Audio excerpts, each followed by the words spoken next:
Perry Mason takes on a case that is 25 years old. Chapter 2. Joe Clark had finally finished the horrible task of removing the car that had held the body of Ralph Walden for 6 months.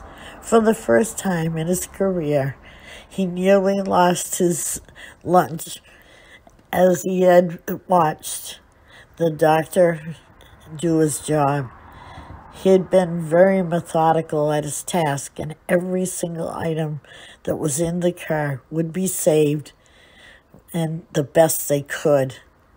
Unfortunately, as he was about ready to head home after a 12-hour shift, he received the news that the coroner wanted to talk to him. After what he had seen that afternoon, meeting with Dr. McGregor in the autopsy room was not something he wanted to do. But this also raised his curiosity. The doctor had been taking tissue samples and what he could do with the lab results when he heard the doorbell. He was sure it was the young officer and met him quietly. "I called you because the cause of the death has not been completely determined. However, there is a good chance that he might not have died accidentally. I want Benny to look that car over with a fine-tooth comb as well as you. The man was dead before he hit the water. There's a lot of damage and the body is in not good condition, so I'm going to have a colleague of mine help me positively rule on the cause of death. But right now, I ruled out a heart attack, and all other organs seem to be in good shape also." This was something that rattled Joe even more. He would have to contact the state police, and the investigation was going to go full force. Tonight, the district attorney would be opening the case. Slowly, Tom picked up the phone and called Sherry. He needed to speak to her. When Tom showed up, he had 2 men from the state police with him. At this point, she had no problem talking to them. She had been honest about everything. After all, she had nothing to hide. Unfortunately for her, at this point, she should have had a lawyer. But she had no idea, and the police spoke to her parents, apparently also on that night. Benny had owned a tow company in the town for over 10 years, and was very upset when he had gotten the call that Ralph's car had been found. He knew Sherry and Ralph, and had always wondered what had happened to the young man. But he was tired and wanted to give the car a thorough examination in the morning. He was just resting after a very stressful day in his office when 2 state troopers came in. They were there to inspect the car. Now, when you say inspect, this means they took out every single item in the inside, outside, and in the trunk. They checked every single inch with a magnifying glass. Sherry Harris and Steve Harrison and Mark Weldon had worked homicide for the district attorney's office over 5 years apiece and knew what to look for. All the evidence would go to the crime lab in Springfield.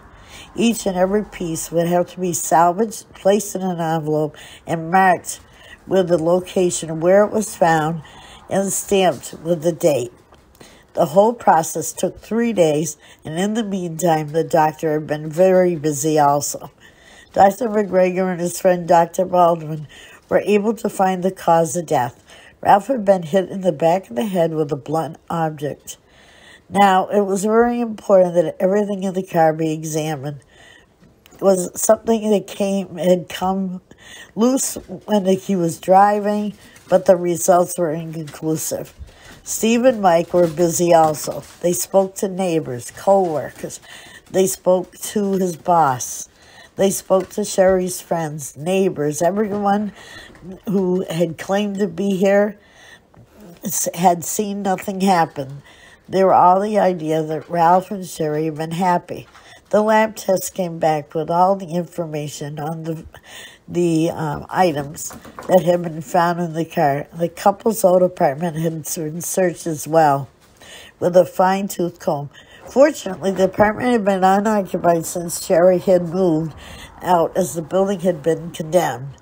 There was a lot of information and evidence, but nothing that was conclusive. Dr. McGregor had to complete his findings of the autopsy, and with the insane conclusion of Dr. Baldwin, they felt the blow to the back of the head may have been administered to Ralph sometime within 24 hours prior to his death. He might have had a headache, may have had double vision at the time, but he may not have been aware of how badly he was hurt. If he had gone to the hospital, he could have possibly survived. It was his conclusion that he passed out and died and went into the water unnoticed. It was early in the morning and traffic was low at the time. There was a chance that no one had seen or knew what apparently had happened. Mike and Steve decided to talk to Sherry again. Perhaps Ralph had complained about a headache the night before. They called Sherry and she agreed to meet them once more at the house. Sherry had been calling nearly daily, trying to find out what had happened to her husband. But that day, she was beginning to worry, because it seemed as though they were not being as open as they had once been with her. This time she wanted Tom to be with her also. She had known Tom before Ralph had died, and she felt that he was on her side. At least she felt more comfortable with him in the room. Tom had spent the last few weeks traveling, worrying, working 12-hour shifts. He had spent hours combing the canal. The canal was 5 miles long, and every single piece that was there found was photographed and, when possible, sent to the lab.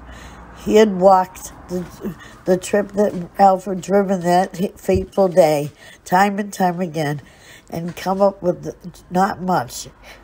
Everyone knew Ralph, and everybody felt very bad, but there was no amazing finds. When Tom got the call from Steve, he was more than happy to go to Sherry's house. He was sure that she would be an innocent victim.